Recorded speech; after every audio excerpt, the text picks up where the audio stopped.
Pemerintah resmi menaikkan gaji pegawai aparatur sipil negara atau ASN. Kenaikannya bervariasi. Pegawai ASN golongan 1 dan 2 naik kisaran 8%, golongan 3 naik 10% dan golongan 4 naik 12%. Kenaikan gaji pegawai berlaku untuk semua ASN, baik yang bekerja di kantor pemerintahan, rumah sakit, hingga guru. Kenaikan gaji ASN mulai berlaku efektif pada Oktober 2025 dan pencairan gaji dijadwalkan pada bulan November 2025 melalui sistem rapel. Wali Kota Bandar Lampung menyatakan para pegawai diimbau meningkatkan disiplin dan bertanggung jawab bekerja. Kenaikan gaji tersebut bagian dari upaya pemerintah mensejahterakan para pegawai ASN. Ya, buat ASN yang ada di Bandar Lampung, karena pemerintah pusat sudah menaikkan gajinya ya, dan juga kita pemerintah kota juga sudah tunjangan kinerjanya sudah luar biasa.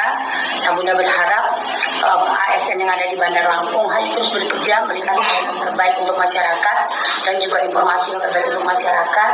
Pembangunan terus kita bangun, SDM-nya juga kita bangun, dan juga perhatian khusus untuk masyarakat mengenai pendidikan, kesehatan, infrastruktur itu prioritas. Dan optimal ya, terus sama ini juga,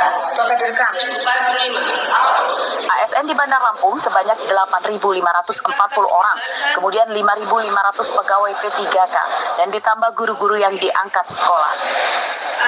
Total pegawai sebanyak 15.000 orang. Jeffrey Arifin melaporkan dari Bandar Lampung. Kami menyampaikan apresiasi setinggi-tingginya kepada pimpinan dan seluruh anggota Dewan atas dukungan dan persetujuan RAPBN 2026 menjadi undang-undang melalui proses pembahasan yang sangat konstruktif serta menampung berbagai aspirasi dan harapan yang berkembang di masyarakat.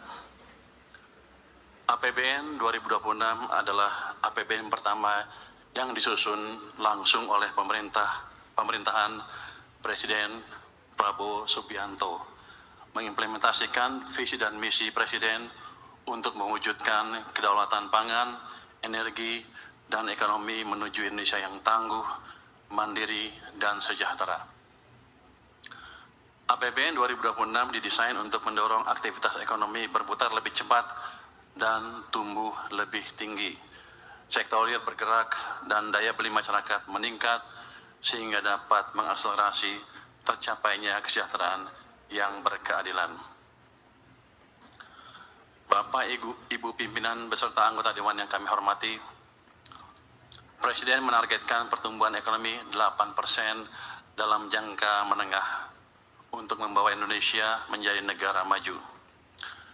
Negara yang berhasil naik kelas seperti Korea Selatan dan Singapura tumbuh rata-rata di atas 7,5% dalam 10 tahun sebelum menjadi negara maju.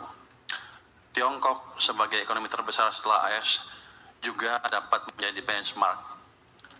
Dengan strategi yang tepat, ekonomi Tiongkok tumbuh tinggi, bahkan pernah melampaui 10% year on year selama periode 2003-2007 dan pada tahun 2010. Target ini tidak mudah, namun bukan berarti tidak bisa diwujudkan di Indonesia. Sejarah menunjukkan sebelum krisis keuangan Asia tahun 1998, ekonomi Indonesia tumbuh rata-rata di atas 6%. Untuk menjadi negara maju, strategi pembangunan ekonomi Indonesia berbasis pada konsep Sumitonomics yang difokuskan pada 3 pilar utama. Pertama, pertumbuhan ekonomi yang tinggi. Kedua, pemerataan manfaat pembangunan. Dan ketiga, stabilitas nasional yang dinamis. Untuk menjalankan 3 pilar tersebut, mesin-mesin pertumbuhan harus dihidupkan dan dipastikan berjalan selaras. Fiskal, sektor keuangan, dan perbaikan iklim investasi harus sinergis menggerakkan perekonomian Indonesia agar dapat tumbuh melampaui 6% dalam waktu tidak terlalu lama. Dengan konsistensi menjaga keselarasan mesin-mesin pertumbuhan, diharapkan dapat memacu pertumbuhan menuju 8% dalam jangka menengah. Pimpinan dan anggota Dewan Perwakilan Rakyat yang kami hormati, pertumbuhan ekonomi yang tinggi, APBN berperan sebagai katalis untuk mendukung sektor swasta sebagai motor penggerak utama pertumbuhan. Kinerja sektor-sektor bernilai tambah tinggi terus diperkuat dengan tetap menjaga ketahanan sektor resilien.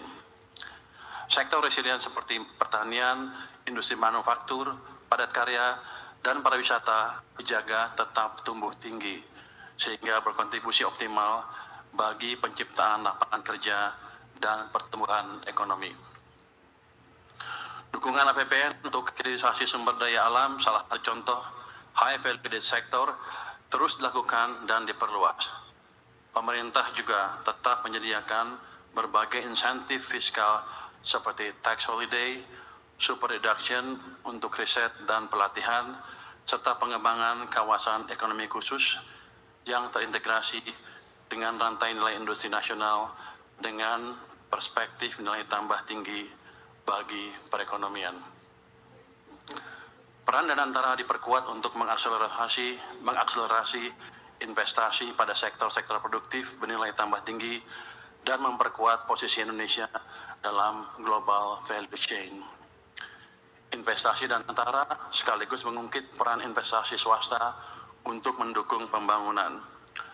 Fokus investasi antara lain pada sektor hilirisasi, sumber daya alam, manufaktur bernilai tambah tinggi, energi terbarukan, infrastruktur digital, industri strategis, dan sektor ketahanan pangan. Untuk memperkuat mesin pertumbuhan sektor keuangan, pemerintah baru saja menggeser penempatan dana kas dari Bank Indonesia ke Bank Himbara senilai 200 triliun rupiah sebagai sumber pendanaan murah. Dengan tambahan likuiditas tersebut, bank harus segera menyalurkan kredit untuk mendorong sektor real bergerak lebih cepat, konsumsi dan investasi tumbuh lebih tinggi. Ini menciptakan dampak multiplier lebih kuat bagi perekonomian.